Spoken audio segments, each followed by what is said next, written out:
3,461. Is that for the shipping cost or?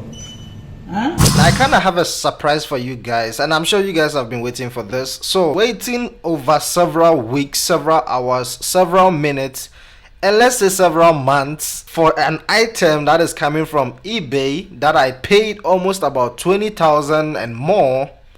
I think it's time I finally talk about this. And this is to say that I finally received my Canon EOS R. And yes, I have it right here in my hand. Oh, sorry. I'm actually filming with that one. At the point of shooting this video, I've encountered a whole lot of problems, and I guess I've also experienced a whole lot of problems. So I'm here to share my thoughts. I'm sure a lot of you guys are also planning on buying from eBay, planning on buying from Amazon. After battling and fighting with eBay and the seller, the item actually was handed to Post Office South Africa, so that's where I got my item.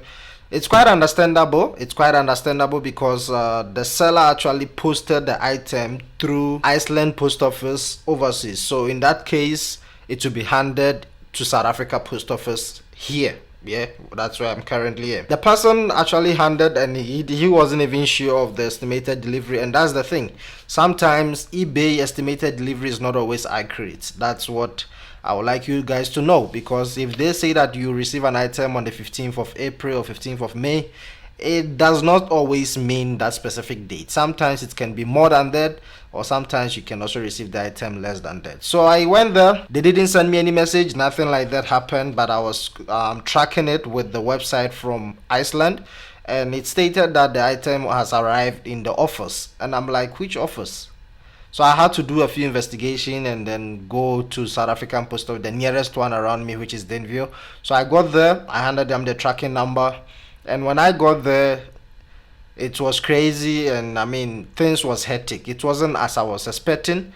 So yeah, I thought, since I purchased the first one, which they used, I think DHL, is it UPS? The first one that I bought, the Canon EOS R, first one that I bought, was shipped through UPS. So the custom fees was way expensive. It was almost half of the actual price of the item. I think I paid about 6,000 something in South Africa for the first one. So the second one, to my surprise, I thought it was gonna be free because it's coming from Post Office.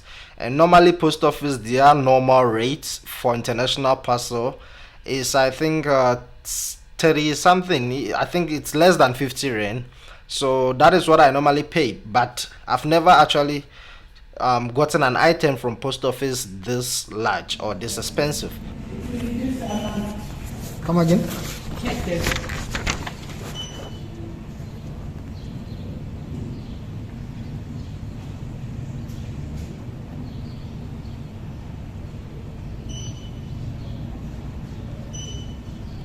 $3,461.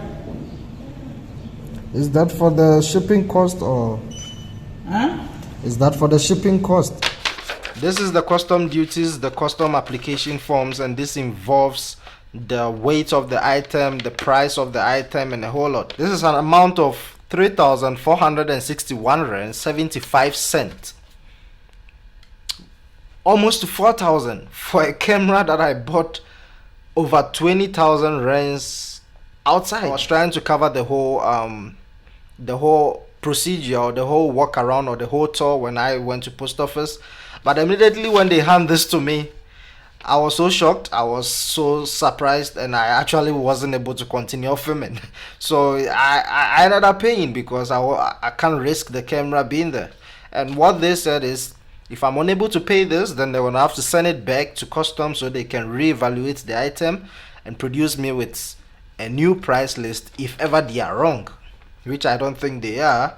So it was basically gonna be a waste of time, and at that point of time I was so broke. So there is the thing about eBay, there's the thing about international shipping. Yeah, if you want to buy something outside, don't always think that, okay, you pay in 2,000 or 1,000 rand there outside for the item and then that's it. Always know that when the item arrive in the country, you will be paying some additional cost. Even if it's not much as this amount, you'll still be paying something. It was quite insane because this is a price that I wasn't expecting. and it wasn't even part of my calculations. If I knew that even buying the second camera is still gonna set me back to the same amount as buying in the country, then there was no need in buying outside and waiting for all this long. It was stressful, honestly. So guys, anytime you're buying something from outside, you should always be aware of this. Okay, firstly, you must know that there will be a serious delay. You're going to wait. Okay, there's nothing outside. Since my year of buying outside or online, there isn't an item that I've actually received in about a week, unless if you're paying an extra cost for faster shipping, and faster shipping will also increase the charges and the custom rates. So you must always be aware of delays. You must always be aware of custom duties, which is the major part, because if you don't add this to your calculations, it will end up being a waste of time. And if you don't pay this amount, the item can still go back to the owner and you will lose a whole lot, whether the shipping cost or the actual cost of the item. Or even if you getting to be refunded, you won't get the same amount that you paid for. So yeah, finally I received the camera. Unfortunately, I won't be able to show you guys because I'm actually filming with the same camera right now. I feel like I was supposed to have not buy it at all, because from the first experience where I paid a huge amount of custom fees, it was supposed to have triggered me to lay back or to search for one in South Africa. But I'm not sure what is happening to me with international items. I don't know what is happening. Almost everything in this room, everything that you guys may see around here, 99% are purchased from outside. 99% are bought from eBay and Amazon and all those websites. So it's quite insane. Always be on the lookout. Do not assume that, okay, I'm paying 1,000 for the item and then that's it. Before the item arrives, you'll be paying a whole lot that you aren't aware of. So yeah, man, that's it for today. I'm not gonna pull everything too long. It is what it is. I've already received the item, and there should be another video coming up soon. Just stay tuned, because it's actually a surprise though, but I'm not gonna say it here. I will list it in the other video. And yeah, it's related to the same camera, so I guess I will catch you guys in the next one. If you are new on the channel, please support the channel, subscribe to the channel. If you have any questions, anything you want to ask me about this whole eBay South Africa outside shipping experience, ask me in the comment section. I have a huge experience in that, and I'll promise I'll answer all your questions. Thank you for coming, guys. I'll catch you in the next one. Peace.